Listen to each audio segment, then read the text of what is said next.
I was told to say an anecdote. Anecdotes are easy. So I thought to myself, what kind of anecdote can I tell these people who really have more important things to do? And I figured I'm going to tell you how Spider-Man came into being. It's a true story, although sometimes it's hard even for me to believe it.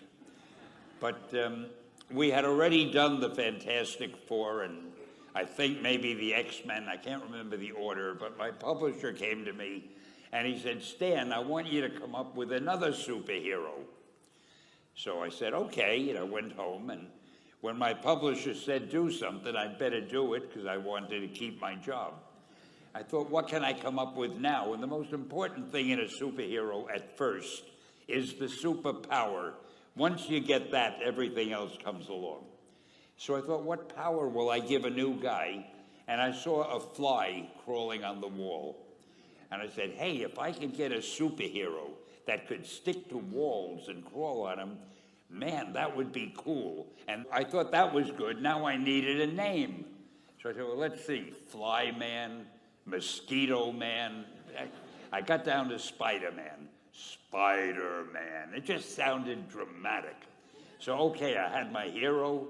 I had his power, his name. And then I figured, just for fun, I'm going to give him personal problems. Because except for you people who are that your lives are perfect, but most other people have personal problems. And then I thought I'd make him a teenager, because there were no teenage superheroes that I knew of at the time. So armed with all that wonderful material, those great ideas, I ran into my publisher's office and I told him. This was my reaction, the reaction he gave me. Stan, that is the worst idea I have ever heard. First of all, and he started to give me his, because he's a very logical man, very intellectual. First of all, people hate spiders, so you can't call a hero Spider-Man. You want him to be a teenager? Teenagers can only be sidekicks. And you want him to have personal problems? Stan, don't you know what a superhero is? They don't have personal problems. Well, I left the office disappointed, but obviously a much wiser man. And I couldn't get Spider-Man out of my system. So we were about to kill a magazine. I think it was called Amazing Fantasy.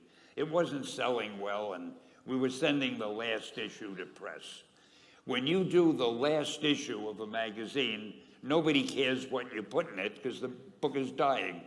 Just to get it out of my system, I put Spider-Man in Amazing Fantasy, feature him on the cover, forgot about it. A month later, all the sales figures came in. My publisher came racing into my office. Stan, you remember that character we both loved so much, Spider-Man? He said, let's do him as a series. Now, why am I telling you this? Besides the fact that I have to kill a little time. If you have an idea that you genuinely think is good, don't let some idiot talk you out of it.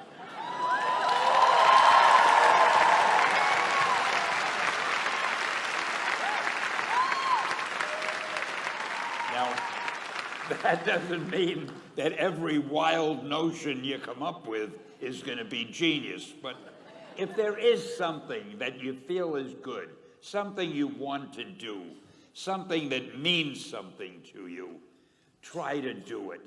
Because I think you can only do your best work if you're doing what you want to do, and if you're doing it the way you think it should be done. And if you can take pride in it after you've done it, no matter what it is, if you can look at it and say, I did that, and I think it's pretty damn good. That's a great feeling. So don't let idiots talk you out of something that you think is